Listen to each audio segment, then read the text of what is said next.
शिवाय नमस्तुभ्यम। जय महाकाल। कैसे हैं आप सब? उम्मीद करती हूँ आप सब बहुत अच्छे से होंगे। जैसे कि आप सभी को मालूम है कि 8 मार्च को महाशिवरात्रि और प्रदोष का दोनों का संयोग बहुत ही अच्छा पड़ रहा है। तो आपको करना है 8 मार्च महाशिवरात्रि को बहुत ही सुंदर से उपाय, जो कि पूज्य गुरु जी की कथा से मैं सुनकर आपको बता रही हूँ। तो 7 लोटा जल वाला उपाय आपको करना है। देखिए, यह महाशिवरात्रि का उपाय जब आप करोगे तो ऐसा नहीं है कि आपकी मनोकामना पूर्ण नहीं होगी। पूरे 1 साल बाद ऐसा मौका मिलता है, तो इस मौका को प्लीज़ अपने हाथ से जाने मत देना। 7 लोटा जल वाला उपाय करके आप ज़रूर देखिएगा, आपकी जो भी मनोकामना है ना पूर्ण ज़रूर होगी। तो इस उपाय को करना कैसे है, देखिए, आपको ले लेना है एक बाल्टी में अच्छे से पानी भर लेना है ना, जिसमें 7 लोटा जल आराम से निकल जाए। ठीक है, आप क्या करोगे, एक बाल्टी में अच्छे से पानी भर लेना। 7 लोटा जल क्योंकि आपको प्रयोग में लाना है, तो आप अपने हिसाब से देख लीजिएगा। और साथ ही साथ चाहिए इसके लिए आपको केवल एक बेलपत्र, जो कि कहीं से भी कटी फटी नहीं होनी चाहिए। इन दोनों चीज़ों को लेके चले जाना है शिवालय। आप सुबह करना चाहे तो सुबह कर सकते हैं, प्रदोष काल में करना चाहे तो प्रदोष में कर सकते हैं, और रात्रि में करना चाहे तो आप रात्रि में भी यह उपाय कर सकते हैं, क्योंकि यह महाशिवरात्रि है। ठीक है, आपने बाल्टी में पानी भरा रखा हुआ चले गए, अपने घर की ही पानी लेके जाना, क्योंकि इससे हमारे जितने भी जीवन के दोष होते हैं वह दूर जरूर होते हैं। तो आपने दोनों सामग्री लेके चले गए। सबसे पहले क्या करोगे, आप उत्तर दिशा में मुख करके खड़े हो गए। ठीक है, आपने जो बेलपत्री रखी हुई है उस बेलपत्री को, जो माता अशोक सुंदरी का, देखो ये जो बीच वाली जो लाइन है ना, ये वाली स्थान है गणेश जी का, ये वाला स्थान है कार्तिकेय जी का। ये दोनों के बीच में जो एक मोटी सी डंडी होती है, जैसे कभी कभी सांप की आकृति की होती है, तो ये शिव जी की जो सबसे छोटी पुत्री है ना, माता अशोक सुंदरी, उन्हीं का स्थान है। तो आपको क्या करना है, जो आपने बेलपत्री लेके गए हैं उसको यहीं पर आपको समर्पित कर देना है। डंडी का मुख होगा जिधर से जल बहता है, पत्ती का मुख होगा शिव जी की तरफ। ठीक है, आपने इतना कर दिया।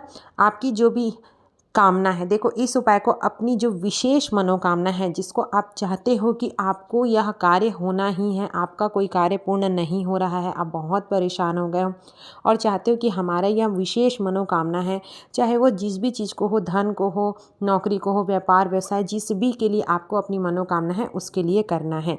और आप एक बार यह उपाय करके देखिएगा ज़रूर, 11 से 21 दिन में आपकी जो भी मनोकामना है ना पूर्ण जरूर होगी। तो आपने जो बेलपत्र रखा है उसको माता अशोक सुंदरी के स्थान पर क्या करना है, समर्पित करना है। पत्ती का मुख होगा शिव जी की तरफ और डंडी का होगा जल बहता है उधर। आप यहाँ पे रख देना और थोड़ा देर, मतलब 5 से 10 सेकंड तक इसको रहने देना। श्री शिवाय नमस्तुभ्यं मंत्र का जप करना। जप करने के बाद इसी बेलपत्री को आपको क्या करना है, वापस से उठाना है और महादेव के शिवलिंग पर समर्पित करना है। आपको जो भी मंत्र आता है, ओम नमः शिवाय, ओम श्री शिवाय नमस्तुभ्यं मंत्र का जप करते हुए आपको बेलपत्र को समर्पित करना है। देखिए, यहाँ पर बेलपत्र को जब आप चढ़ाएं ना, तो जो डंडी होता है ना वह आपकी विपरीत दिशा में होना चाहिए। तो पत्ती होगा किधर, आपकी तरफ, और डंडी आपकी विपरीत दिशा में होना चाहिए, चाहे आप जिधर भी खड़े होकर चढ़ा रहे हो, क्योंकि मंदिर में भीड़ तो बहुत रहेगा। तो आप यह कोशिश करना कि जब आप ध्यान रखना उपाय करने के समय, पत्ती का मुख होगा आपकी और डंडी का होगा आपकी विपरीत दिशा में। ठीक है, इतना कर लिया। उसके बाद आपने जो बाल्टी भर जो जल लेके गया है, उस बाल्टी को अपने पास में लाना और धीरे धीरे करके 7 लोटा जल उसी बेलपत्र के ऊपर आपको क्या करना है, समर्पित करते जाना है। समर्पित करने के समय मंत्र जाप आप लगातार करते रहना।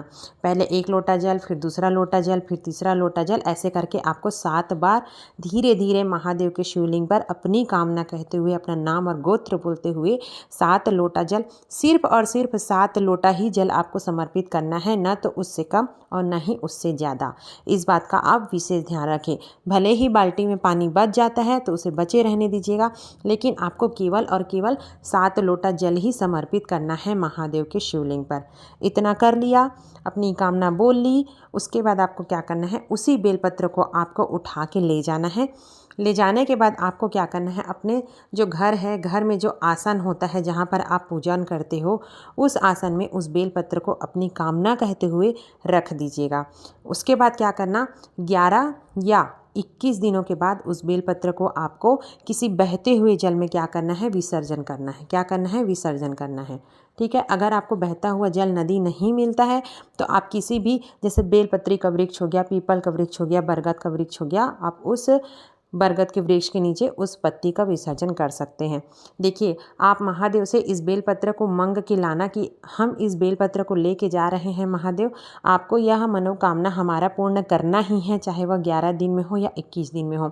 आप यह उपाय करके ज़रूर देखिएगा, महादेव आपकी मनोकामना पूर्ण ज़रूर से करेंगे, क्योंकि यह एक ऐसा उपाय है जिससे आपकी मनोकामना पूर्ण होती ही होती है। तो आपको मैंने बहुत अच्छे से समझाने की कोशिश की है। प्लीज़ आप यह उपाय करने के समय गलती मत कीजिएगा, बार बार देख लीजिएगा, बार बार समझ लीजिएगा। अब मैं आपको बता रही हूँ अगला उपाय।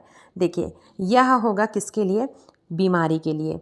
देखिए, आज के समय में सबसे ज़्यादा इंसान क्या है? बीमार है। पूरा पैसा बीमारी में खर्च हो रहा है। तो गुरुजी ने महाशिवरात्रि में बहुत ही सुंदर सुंदर से उपाय बताए हैं बीमारी को दूर करने का। तो उसके लिए क्या करना है? आपको केवल एक धतूरा लेना है और 2 चावल के दाने ले लेना है। आखा दाना चावल के, देखो मैं यहाँ पे लिख देती हूँ, आखा चावल के दाने। ठीक है, कितना लेना है? 2। आप चले गए, उसके बाद इन दोनों सामग्री को लेके और साथ में लेना है अपने घर से 1 लोटा जल। इन सामग्री को लेके चले जाना है महादेव के शिवलिंग के पास। आप चाहें तो इसे सुबह भी कर सकते हैं, शाम को भी कर सकते हैं और रात को भी कर सकते हैं। सबसे पहले आपको क्या करना है? आपने जो एक धतूरा लेके गए हैं उसको महादेव के शिवलिंग पर आपको क्या करना है? समर्पित करना है। ठीक है, धतूरा का मुंह होगा आपकी और डंडी का होगा उस आपकी विपरीत दिशा में। ठीक है, उसके ऊपर आपको क्या करना है? आपने जो 2 चावल के दाने लिए हैं उसी धतूरे के ऊपर में दोनों चावल के दाने को कुंदकेश्वर महादेव के नाम से समर्पित करना है। कौन से महादेव? कुंदकेश्वर, जो हमारे शरीर से हमारे बीमारी को दूर करते हैं। महादेव का नाम लेना है और क्या करना है? उसके ऊपर आपको धीरे धीरे उसी धतूरा और दोनों चावल के ऊपर, धतूरा के ऊपर चावल रखा है, उसी के ऊपर आपको 1 लोटा जल क्या करना है? समर्पित करना है। बस आपको इतना ही करना है। महाशिवरात्रि का यह बहुत ही अचूक उपाय है, क्योंकि साल में महाशिवरात्रि तो एक ही बार आता है ना। तो आप यह उपाय करके ज़रूर देखिएगा। देखिए, अभी धतूरा इतना ज़्यादा मात्रा में मिल रहा है कि आप धतूरे वाला कोई भी उपाय करने से चूकना मत, क्योंकि महादेव को धतूरा अत्यंत प्रिय है। और सच्चे मन से यदि आप धतूरा समर्पित करके जो भी उपाय करोगे, महादेव आपकी मनोकामना पूर्ण जरूर करेंगे। अब मैं आपको बताती हूँ अगला उपाय, जो कि आपको करना है बेर से। देखो, इसको बेर भी बोला जाता है, बोर भी बोला जाता है और बोईर भी बोला जाता है। तो आपको दिख रहा है, या तो यह कच्चा वाला ले लेना, इसका सूखा वाला भी मिलता है, जो भी मिलता है आप क्या करोगे? बेर ले लेना। जैसे यह उपाय करना किसके लिए है?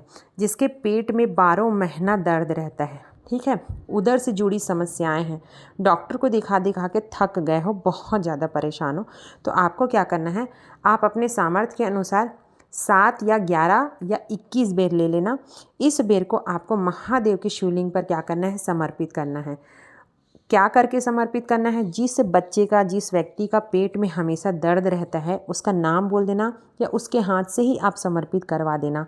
ठीक है, समर्पित करवा के आप भगवान से प्रार्थना करना और उस बेर को औषधि स्वरूप मांग के आपको ले आना है। लाते ही आप क्या करोगे? लाके तुरंत उस बच्चे को खिला देना। उस घर में जो भी व्यक्ति है उसको भी आप खिला देना। रोज़ 1 बेर खिलाना प्रारंभ कर दीजिए। जो भी व्यक्ति महाशिवरात्रि के दिन से पेट के दर्द वाला उपाय करता है, तो महादेव उसके पेट का दर्द हमेशा के लिए ख़त्म कर देते हैं। यह बहुत ही अचूक उपाय है, इसको आप करके ज़रूर देखिएगा। ठीक है, अब मैं आपको बता रही हूँ अगला उपाय। देखो, जो कि आपको करना है 7 कांटे का उपाय। मैंने इस वीडियो को डाला था तो कमेंट्स आ रहा था, तो मैं एक बार और अच्छे से समझा देती हूँ। क्या करना है? देखो, बेल पेड़ के जो कांटे होते हैं, 7 कांटे होते हैं। 7 कांटे लेने हैं।